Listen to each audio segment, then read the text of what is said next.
Feel free to return to my channel Coinseries at any time. I hope that XRP is getting ready to become the dominant cryptocurrency in the world and that everyone is ready for this ripple. I understand.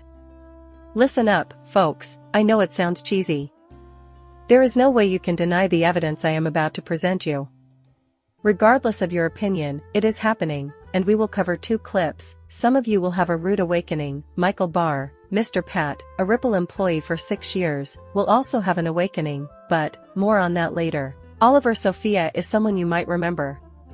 He said a word. This affects everyone. 3 days earlier, everything was in order. They said they had been silent in the US for 3 years, but big news would be coming in 2024. The hashtag #JoinUs was his final tweet. They have an event planned on February 7th, and I'd appreciate it if you could all keep an eye on a few companies for Aiden and Pled. I'll make sure everything is connected. That nobody sees how bad this is going to get is mind-boggling to me in today's episode. Alright, let's have a look at the agenda for today. The Faster Payment Task was organized in 2015 by the Federal Reserve. In order to discover and assess alternative ways of implementing secure and immediate payment capabilities in the US, a 320-member committee comprised of diverse industry participants was formed. Well, would you believe it? Sure, most of you probably know this, but there's always that one person who doesn't. Both the Federal Reserve's Faster Payments Task Force and the Task Force's Steering Committee have selected Ripple to participate. Things are about to get interesting from here on out. Published in 2017, 2 years following their membership, this is the first PDF in the series. Although Ripple was briefly touched upon in this PDF, the second part was released first since it was the last one. Be careful when you read this section and consider the recommendations. Among the many businesses included is Render. And before you go any farther into the video, take note of how far Ripple has come. It appeared as though we were destined to prevail. In opposition to the SEC, and yes, Michael Larson and I will be making a film to back up my claim that XRP is the only digital asset with transparency. If you look at the Innovation Hub staff for interoperability, extensions, and cross-border payments in 2023, you can probably guess what they'll be doing. Wow, looking at Volante Technologies' advisor lineup on the US Faster Payments Council is even better. AIA is a Ripple partner all over the globe. The video of him speaking will be played by Ripple shortly, so you can see what he has to say. Not to mention the Cross River. But it's been going on for ages, so it doesn't make sense. Take this 2014 article as an example. It names Cross River as one of the pioneering US banks to use Ripple infrastructure. It will be considered an early adopter in 2023. Oh, and guess what? Not only that, but today, FedEx and Cross River and Ripe are working together on real-time payments. Aiden, however, will be a prisoner during the 7th event in his Ripe and Plaid state. Have you realized that we're all here for the same thing? This is where I listen to patch words. If you're the VP of Ripple at the Fed, I want to know what type of February the market is delivering and what the benefits of programs like the Fed or ISO standards are. Long since yes, in my view, it is really favorable. One example is the ability to make international payments in ISO 2022. Here's an opportunity to set standards. What do you think about that? Because your name, domain, subject line, and body all reveal the recipient's identity, modern email is quite natural to use. Just think about Webs 1 and 2.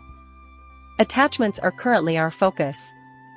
Payments, blockchain, and digital assets will all materialize at some point, as you are well aware.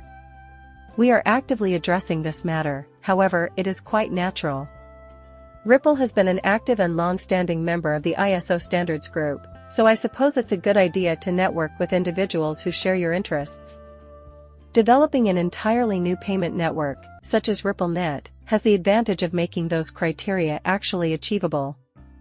You can make sure that risk compliance is satisfied by taking advantage of the technology's pretty sophisticated capabilities. Take Bella Park as an example. They have some quite astute risk compliance options. As a group, we can accomplish more if we all work together. Remember to smash that ball that you're familiar with, a home run. Attention, ladies and gentlemen, we will ensure that you succeed magnificently in that regard. Hey there, Aiden. You were one of the first. The digital platform for financial transactions can now make use of the Federal Reserve's lightning-fast payment system. Additionally, consuming flesh establishes an immediate connection to the Bank of England, which speeds up payment processes. Another area where many people need to understand how to use this technology is the faster payment service provided by the real-time payment rails. We were able to connect to the Bank of England and take benefit of it in just 8 weeks. Aiden works for the Bank of England, which, as you may remember, introduced a new currency for individuals and companies in February of last year, the digital pound. Remember that they brought up Ripple as part of the collaborative endeavor to facilitate innovation in the private sector, which is why it became viral. Here in Ripple, we've shown 2 separate simulated RTGS systems and coordinated foreign exchange transactions. Many individuals would receive a nasty awakening after it was developed, even if it was indicated above. Also, we've logged into the Fed service at this very moment, as you can see. The most crucial takeaway from the plant transfer is that Michael Barr made an incredibly significant remark that many are confused about whether he will break the Fed's requirement to regulate XRP. This is not something you can make up, guys, they stand in solidarity. Retail was never meant for XRP. First things first, Biden was chosen to take on the bank regulator at the Federal Reserve. Everyone here knows that he was a Ripple member and that he filled it to capacity. In 2015, Michael Barr had an unmatched lineup that crumbled at Ripple, but listen up, we had a massive roster. What he says here is that the Federal Reserve has finally released these regulations, which stand for innovative ways that payments can adapt to the needs of modern companies and customers. Banks are able to grow atop this system. Bettering services for both corporations and households is a touchy subject. Innovations and payments aside, it's important to weigh the pros and cons of different uses for emerging payment technologies like stable coins and digital currencies issued by central banks around the world as the public and private sectors experiment with them. The government reserve is keenly interested in preventing any stable currency offering from jeopardizing financial stability or the integrity of the payment system by making sure it functions inside an adequate government credential oversight structure. To reiterate what I've mentioned before, when an asset is tied to a government-issued currency, strict regulation is necessary to ensure the stability of the coin. When an item may be used both as a medium of exchange and a repository for wealth, we call it private money. It also takes the central bank's confidence. There is a reason why XRP is regulated. Once these stable coins become extensively utilized in the real world, they will be necessary. Some sort of bridge and interoperability are going to be necessary. Examining regulations should be your primary concern. I was wondering if such asset was subject to regulation. In order for banks to use digital assets, they require a medium of exchange that allows them access to areas they normally cannot. Is it possible for this asset to work in separate or even multiple jurisdictions within the same country? At that moment, a lot of people start to wonder why XRP's price hasn't gone up yet. XRP isn't an asset, that's why.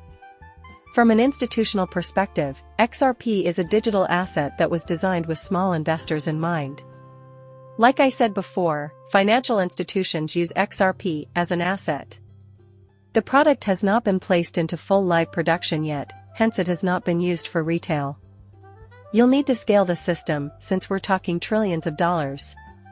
Even while we may come off as repetitive now, anyone watching this tape in the future will think we were stupid to miss up this opportunity for a market dip. The more you go into an asset, the more reliable and secure it is, and the more liquid it becomes. Do you really need to understand this, ladies? Ladies and gentlemen, the regulation of XRP and other stable coins is not coincidental. For these coins to be able to talk to each other, there needs to be regulation.